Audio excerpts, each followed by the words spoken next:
Jesus is perfect God and perfect man. It doesn't mean anything. You can't be perfectly knowing everything and perfectly not knowing everything at the same time.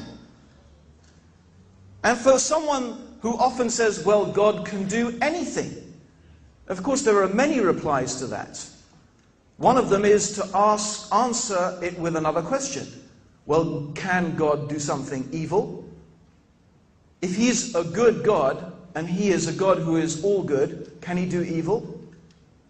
If God is all-knowing, can He, and God is wise, can He do something stupid? No, God has certain attributes. God has a certain nature that defines God. So by definition, that's what defines God. If God is immortal, He does not die.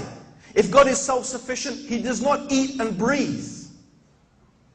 And we have too many descriptions in the gospel of Jesus, of His mortality. Of course, according to Christian theology, He dies on the cross. He's killed.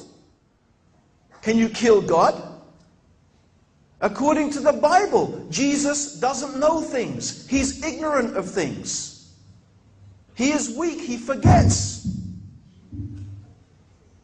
He's human. He eats. He walks in the marketplace. He breathes air. This is Jesus. There's one amazing example that is so clear. It's the famous example of the fig tree, that one day Jesus is riding on a donkey. Think about it. Does God ride on a donkey? And He sees a fig tree and He feels hungry.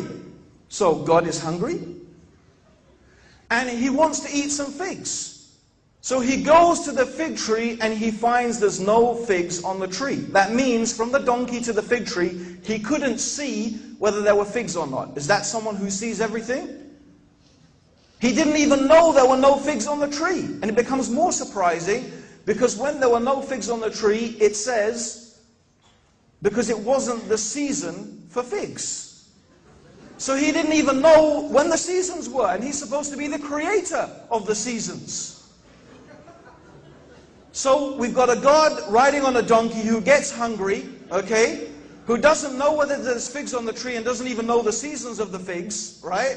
And when He sees there's no figs on the tree, He gets so upset, He curses the fig tree and it withers and dies. Now, that is truly extraordinary.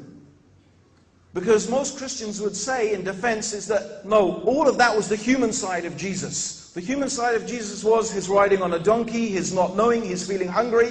But the God bit of Jesus was when He cursed the fig tree and it withered and died.